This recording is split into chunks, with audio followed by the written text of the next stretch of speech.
नमस्कार, आप देख रहे हैं साथी संदेश लाइव और मैं हूं मलय बनर्जी। आज हम लोग दुर्ग जिले के अहिवारा विधानसभा में आए हुए हैं।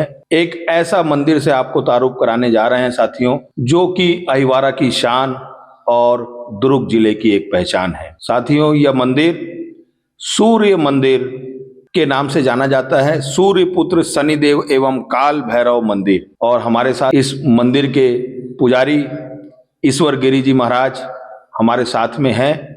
चलिए हम सीधा उन्हीं से बात करते हैं।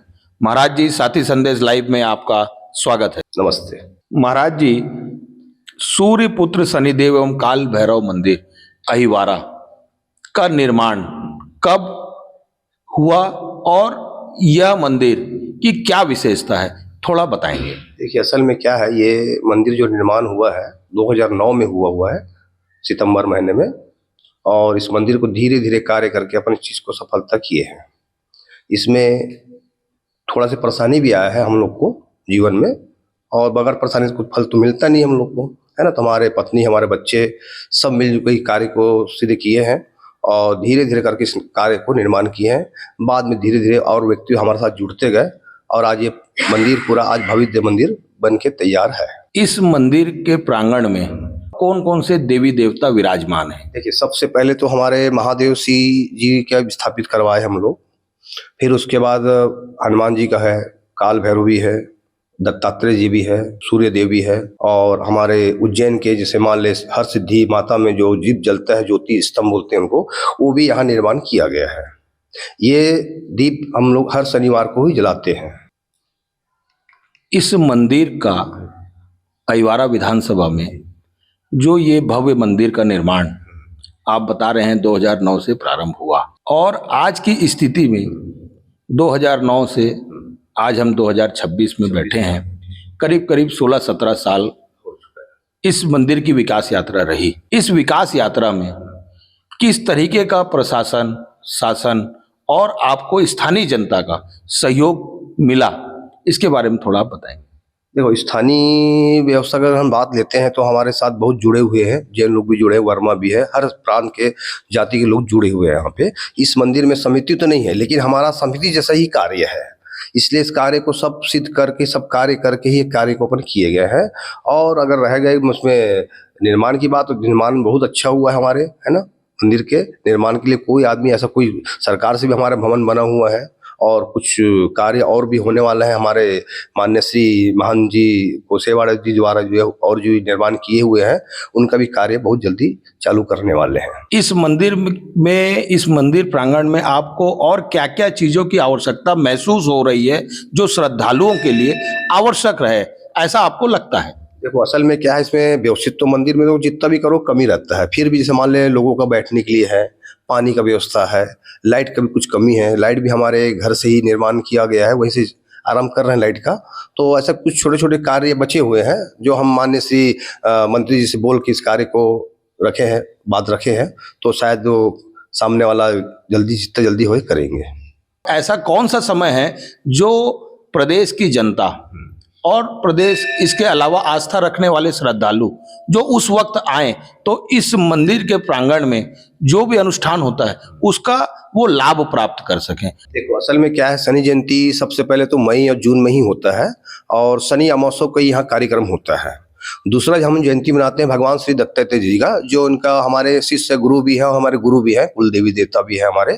तो दिसंबर के महीने में फिर हम लोग कार्यक्रम करवाते हैं। उस समय ही हमारे भंडारा जो भी कार्यक्रम कराते हैं, नाच गाना जो भी है, संगीत भजन कीर्तन जो भी है, ये हमारे दिसंबर महीने में और मई महीने में होता है।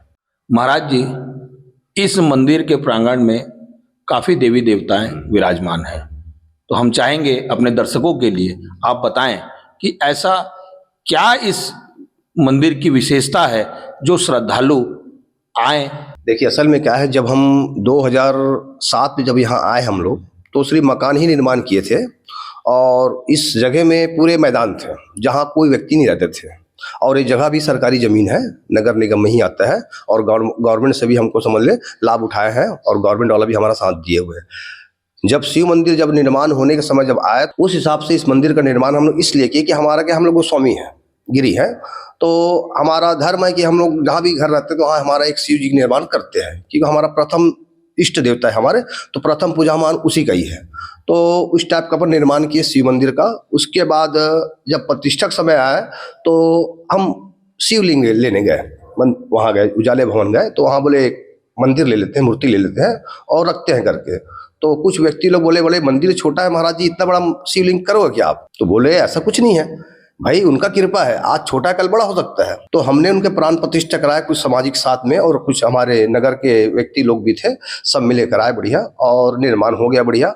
धीरे धीरे पूजा पाठ करते गए। फिर भी वो हवा जो शक्ति था, हमें समय से पहले उठाना, 4 बजे उठा देना, बोले महाराज जी उठो, कभी 3 बजे उठा दे, इस टाइप का हमको आवाज देता था वो। और उसी समय फिर हम लोग सोचे यहाँ कुछ न कुछ है। यहाँ फिर सपना कुछ दिन में हमारे अर्धांगिनी हमारे महाराज जी को और हमारे लड़की को, उनको भी सपना आता था कि एक के ऊपर अपन शिवलिंग है करके, मतलब एक नीचे भी है एक ऊपर भी है करके। तो फिर बाद में ख्याल आया वो तो शिव मंदिर तो बन ही गया है, फिर अंदर और शिव कहाँ होगा, ये हम लोग को सोच थोड़ा सा लग रहा है ऐसा करके। फिर उसके बाद फिर अपन क्या निर्माण किए, इसको शिव जी नीचे रखे, फिर उसके ऊपर एक शिवलिंग और बना दिए। तो ये कार्य भी पूरा हो गया। तो इससे हमारा सपना आना भी बंद हो गया और आवाज़ देना ही बंद हो गया। फिर बीच बीच में कभी उनको भूख लगे या कुछ लगे तो फिर भी आवाज़ देते हैं, तो उस चीज़ को अपन देवी देवता समझ के कोई गलती हुआ होगा अगर क्षमा चनापन करते हैं। फिर काल भैरव मंदिर की स्थापना करवाए। तो काल भैरव क्या है, शिव का ही रूप है, और शिव का रूप हनुमान जी भी है, रुद्र अवतार बोलते हैं, केसरी नंदन बोलते हैं, तो उन्हीं का ही अवतार है। काल भैरव भी उनका ही रुद्र अवतार है, और शनि भी हम देखेंगे तो लगभग उन्हीं का ही कार्य करता है।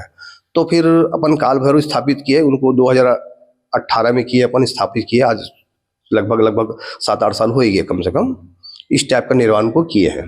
तो वहाँ उनका डेली का जैसे भोग है, थोड़ा से मदरा वगैरह चढ़ता है, थोड़ा से भोग के हिसाब से चढ़ाते हैं। जैसे आप उज्जैन में देखो तो वहाँ तो ग्रहण करते हैं, तो यहाँ भी हमारा भोग भी शराब से ही थोड़ा से जो लगता है, उनका जो लिंग है अपन वही करते हैं यहाँ पे। तो हमारे हनुमान जी दक्षिण मुख के हैं, और इसे यहाँ अगर श्रद्धा पूर्वक अगर कार्य अपना कोई मनोकामना अगर पूर्ण करना चाहते हैं तो इस मंदिर में आके उनका पूरा होता है। कि ऐसा मानते हैं कि लोग बोलते हैं कि भाई भगवान महाराज जी की बोले हम यहाँ आने से हमारा कार्य ये हो गया, हमारा कोई व्यक्ति अगर कोई अंदर है तो वो छूट गया, कोई व्यक्ति अगर वाद विवाद में फंसा वो छूट अच्छा हो गया। तो ऐसे हनुमान जी हमारे इस मंदिर के दक्षिण वाले हनुमान जी कार्य पूरा करते हैं। महाराज जी, इस मंदिर में आप काफी समय से यहाँ सेवा कर रहे हैं प्रभु की। आजू बाजू में दुर्ग जिले में इस मंदिर में की ख्याति दिन प्रतिदिन बढ़ रही है, और जो नए लोग इस मंदिर में या वो लोग जो हमारे चैनल के माध्यम से आना चाहते हैं वो कहाँ आएंगे, इसके बारे में थोड़ा बताइए। देखिए, इसमें आने के लिए आपको लोकेशन लाना है, जैसे मान लो सूर्यपुत्र काल भैरव मंदिर लोकेशन बोलने से निकल जाएगा। दूसरी बात, संपर्क करने के लिए हमारा जो नंबर जो है आपका 7828651940 है, इस नंबर पे आप संपर्क कर सकते हो। लेकिन इसमें हम शनिवार और मंगलवार को ही मैं यहाँ आपको मंदिर में मिल सकता हूँ। उसके अलावा अगर बोलोगे तो मेरा क्या कोई टाइम टेबल है, मेरे को क्या सभी जगह देखना पड़ता है, कभी यहाँ कभी वहाँ जाना पड़ता है। लेकिन इसलिए हम लोग क्या है, प्रचार ज़्यादा करते नहीं, कि हमारे पास क्या समय कम रहता करके अपन प्रचार नहीं दे पाते हैं, है ना। ये आज पहली बार ही आप इस कार्य को अपन कर रहे हैं, और आपके चैनल के माध्यम से चीज़ को अपन दे रहे हैं। पंडित जी, आप इस मंदिर में, जैसा हमको जानकारी मिली है कि आप कुंडली देखने का भी कार्य करते हैं, तो ये कुंडली देखने का कार्य क्या होता है, क्या क्या चीजें मतलब उसमें अगर कोई कष्ट है या कुछ ऐसी चीजें देखते हैं तो उसका निवारण का क्या तरीका है, थोड़ा सा आप हमारे दर्शकों को बताएं। क्या होता है, ये जन्म पत्रिका बोलते हैं, जिससे जन्म के समय इस चीज को अपन निर्माण करते हैं, है ना। उस चंद्र राशि से देखते हैं, लगन कुंडली से देखते हैं।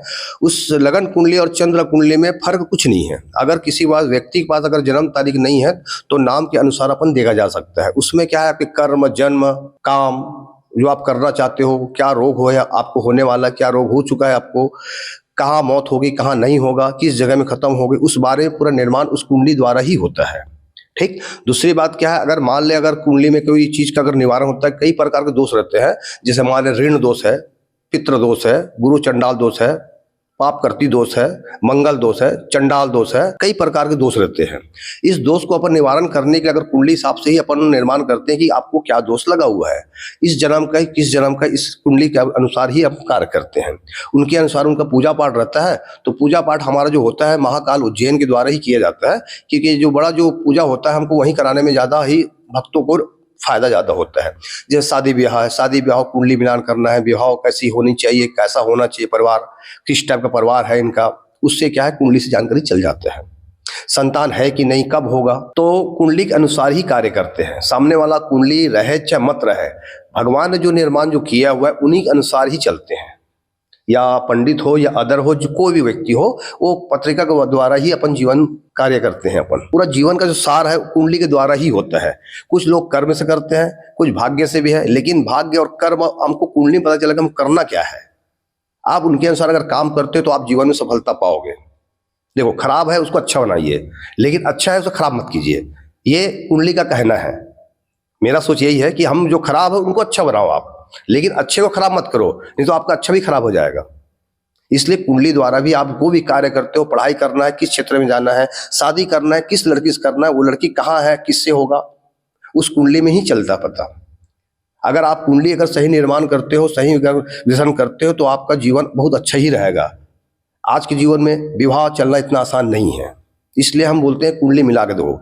लड़की लड़का, लड़की को अपन ना खराब करेंगे, लड़के खराब करेंगे, अपन को दोनों को जीवन बराबर है, किसी एक को खराब नहीं करना है। दोनों अगर जीवन अच्छा चलता है तभी विवाह जीवन चलता है, और कुंडली मिलान अगर शादी करता है तो जीवन उनका अच्छा रहेगा। पंडित जी, आज के जमाने में जहां झूठ, फरेब, धोखेबाजी या कई बार ऐसे लोगों की मानसिकता रहती है कि ये सही बोल रहे हैं या गलत बोल रहे हैं, इसको कैसे एक आम आदमी पहचानेगा कि ये जो है सही है या गलत है, इसके बारे में आप थोड़ा बताएंगे। क्या है, आपको ऐसा तो पता चले सबका चेहरा एक जैसा भगवान बनाया गया है, मन भी अलग अलग बनाया गया है, लेकिन अगर कुंडली अनुसार अगर किसी से अगर पार्टनर करना है, किसी के बारे में अपन जानना है, तो आप कुंडली द्वारा उनसे जानकारी ले सकते हो कि कुंडली में उस व्यक्ति का पता चलेगा वो आदमी कैसा है, अच्छा है, बुरा है, किसी को लूटने वाला तो नहीं है, दान धर्म है कि नहीं, उसमें भाव भक्ति है कि नहीं है, किसी को अपना समझता है कि खाली अपने फायदे के लिए लोगों को यूज कर रहा है, वो कुंडली द्वारा ही उनका निर्माण कर सकते हैं अपन।